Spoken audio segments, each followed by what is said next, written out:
Muling isinagawa ang taunang Freedom March bilang pagpupugay sa kabayanihan ng ating mga veterano ng World War II. Narito ang report. Sa loob ng 2 araw, naglakad ang daan-daang kalahok sa makasaysayang ruta ng Bataan Death March bilang bahagi ng Freedom March 2025. Pinangunahan ng Philippine Veterans Bank, katuwang ang Philippine Veterans Affairs Office at Department of National Defense, layunin ng paglalakad na ito na panatiling buhay ang alaala ng ating mga veterano, mga bayaning lumaban para sa ating kalayaan. Bit-bit ng ilang mga kalahok ang larawan ng kanilang mga ninuno na lumahok sa digmaan. Isang pagpapakita ng patuloy na paggunita sa kanilang sakripisyo.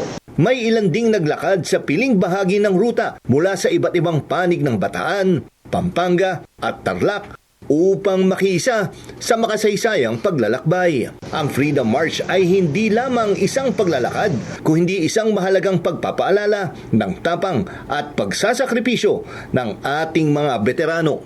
76,000 men made that march, and for all intents and purposes, they're all dead now, but not really dead, because as long as events like this happen, nobody is really dead until they are forgotten. Kasabay ng paglalakbay, naramdaman ng diwa ng pagkakaisa mula sa mga kabataan, sundalo, opisyal ng gobyerno at mga pamilya ng veterano na sama-samang ginugunita ang isang mahalagang bahagi ng ating kasaysayan. It's a critical and significant event in our history, and we want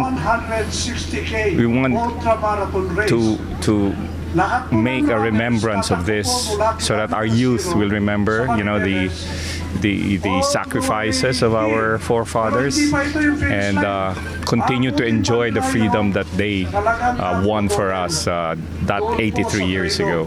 Bilang anak ka ng isang bayani,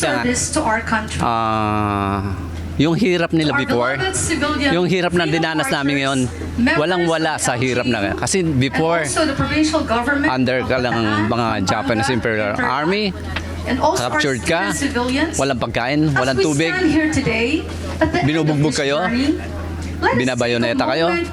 Sa pagtatapos ng marcha sa Capas Tarlac, isang simpleng seremonya ang isinagawa upang magbigay pugay sa mga bumubuo ng ating kasaysayan. Isang pagpapaalala na ang kanilang kabayanihan ay hindi kailanman malilimutan.